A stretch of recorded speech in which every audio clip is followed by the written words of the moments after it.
ഈ വീഡിയോ ചെയ്യാനുള്ള കാരണം IFBയുടെ ഈ ഓവൻ വാങ്ങിച്ച സമയത്ത് ഇതെങ്ങനെ യൂസ് ചെയ്യണമെന്ന് അറിയാനായിട്ട് ഞാൻ യൂട്യൂബിലൊക്കെ സെർച്ച് ചെയ്തിട്ട് അതിൻ്റെ ഡീറ്റെയിൽസ് ഒന്നും കിട്ടിയില്ല. അപ്പോൾ ഇതേപോലെ എന്നെപ്പോലെ പുതിയത് വാങ്ങിച്ചിട്ട് എന്ത് ചെയ്യണമെന്ന് അറിയാണ്ട് നിൽക്കുന്നവർക്ക് വേണ്ടിയിട്ടാണ് ഈ വീഡിയോ ചെയ്യുന്നത്.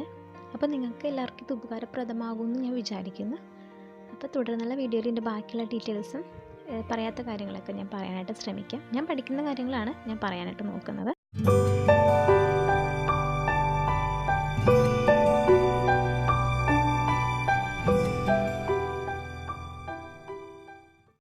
ഇപ്പം നമ്മൾ കണ്ടുകൊണ്ടിരിക്കുന്നതാണ് IFB 30BRC2 Convection Microwave Oven. ഇതിൻ്റെ പ്രത്യേകത എന്ന് വെച്ച് കഴിഞ്ഞാൽ 101 ഓട്ടോ കുക്ക് മെനു ഇതിനകത്തുണ്ട്.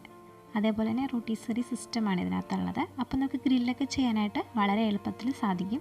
അതേപോലെ ഇതിൻ്റെ കപ്പാസിറ്റി എന്ന് പറഞ്ഞു കഴിഞ്ഞാൽ 30 ലിറ്ററാണ്. ഇതിപ്പോൾ ഓപ്പൺ ചെയ്ത് കഴിഞ്ഞാൽ ഇങ്ങനെയാണ് ഇതിൻ്റെ അകം ഇരിക്കുന്നത്.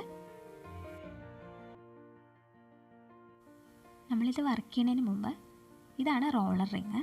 ഈ റോളർ റിങ് വെച്ച് കഴിഞ്ഞാൽ മാത്രമേ നമുക്കിത് പ്ലേറ്റൊക്കെ വെച്ച് കഴിഞ്ഞാൽ നമുക്ക് റോൾ ചെയ്യാനായിട്ടൊക്കെ സാധിക്കത്തുള്ളൂ.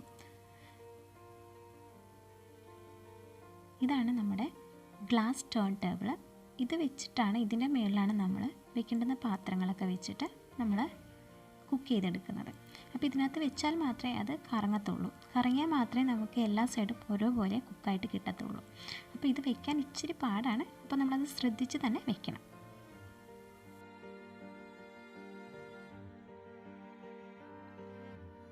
ബേക്ക് ചെയ്യാൻ വേണ്ടിയിട്ട് ഉപയോഗിക്കുന്ന പ്ലേറ്റാണിത്. ഇതിൻ്റെ പേര് ബേക്കിംഗ് പ്ലേറ്റ് എന്നാണ്.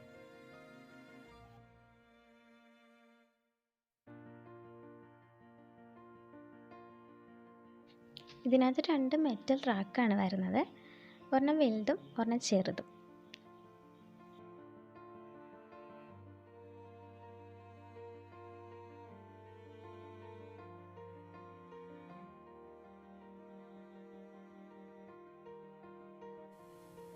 ഇതിൽ നമുക്ക് ചപ്പാത്തി പപ്പടമൊക്കെ നമുക്ക് ചുട്ടെടുക്കാനായിട്ട് ഉപയോഗിക്കാം.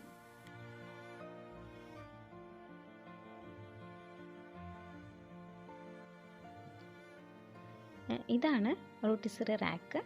ഇതിനകത്താണ് നമ്മൾ ചിക്കനൊക്കെ ഗ്രില്ല് ചെയ്യാനായിട്ട് ഉപയോഗിക്കുന്നത്. 1 കിലോ വരെയുള്ള ചിക്കനൊക്കെ നമുക്ക് ഇതിനകത്ത് ചെയ്യാൻ പറ്റത്തുള്ളൂ.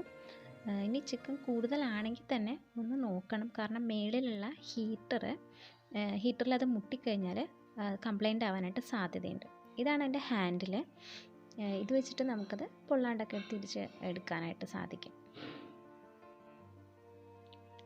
ഇപ്പോൾ വലതുവശത്ത് നിന്ന് പൊക്കി കൊടുത്തിട്ട് ഇടതുവശം വലിച്ചു കഴിഞ്ഞാൽ അത് പെട്ടെന്ന് ഊരിപ്പോരും. അപ്പോൾ അങ്ങനെ ചെയ്ത് കഴിഞ്ഞാലാണ് പെട്ടെന്ന് ഊരിയെടുക്കാൻ പറ്റുള്ളൂ.